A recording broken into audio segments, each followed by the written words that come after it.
Good morning, children. Today we will learn the poem Basket Full of Moonlight, written by Sunil Sharma and translated from Dogri. Can we take the moonlight basketful? No. So the poem itself is a example of personification figure of speech because the moon is personified here. Let's learn the poem. O moon, give me the moonlight, basketful of two basketful with seeds of moonlight. Now the speaker in this poem is a small boy. या कवितेत बोलणारा जो मुलगा आहे तो small boy आहे. He lives in a village आणि तो गावात राहतो. He the people in the village go to the city to work daily. See from the city to my village on the sides of the path I want to sow many small small moons of light. The whole village goes to the city daily to work.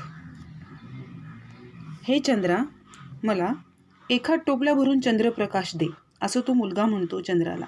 चंद्रप्रकाशाच्या बिया दे. शहरापासून माझ्या गावापर्यंत रस्त्याच्या दोन्ही बाजूला मला छोट्या छोट्या चंद्राच्या बिया पेरायच्या आहेत. संपूर्ण गाव जात आहे शहरामध्ये रोज कामासाठी आणि परतीच्या वेळी अंधार असतो कारण माझं गाव खूप दूर आहे. वाट अवघड आहे, असं तो मुलगा सांगतो. It becomes dark on its way back as my village is quite far. The route is tough and full of snakes and scorpions. वाट अवघड आहेत आणि वाटेत साप आणि विंचू आहेत.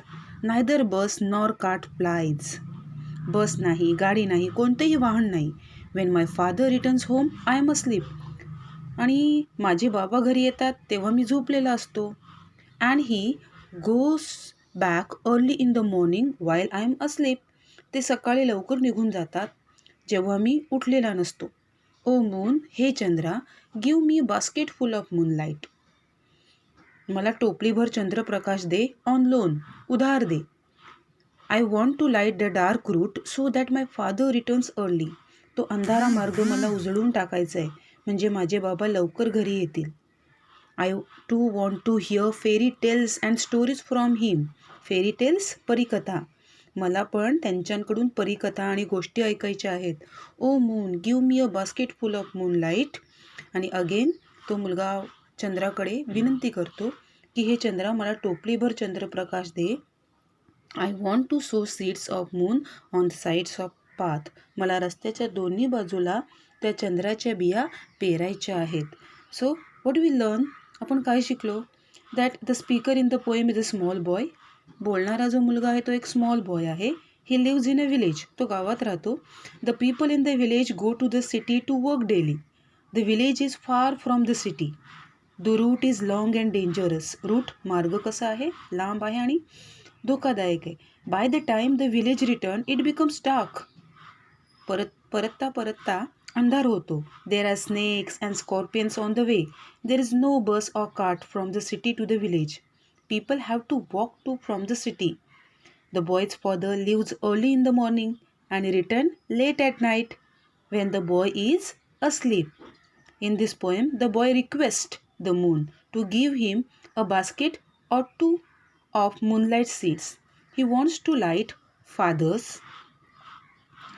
He wants to light the dark path for the villagers, especially for his father.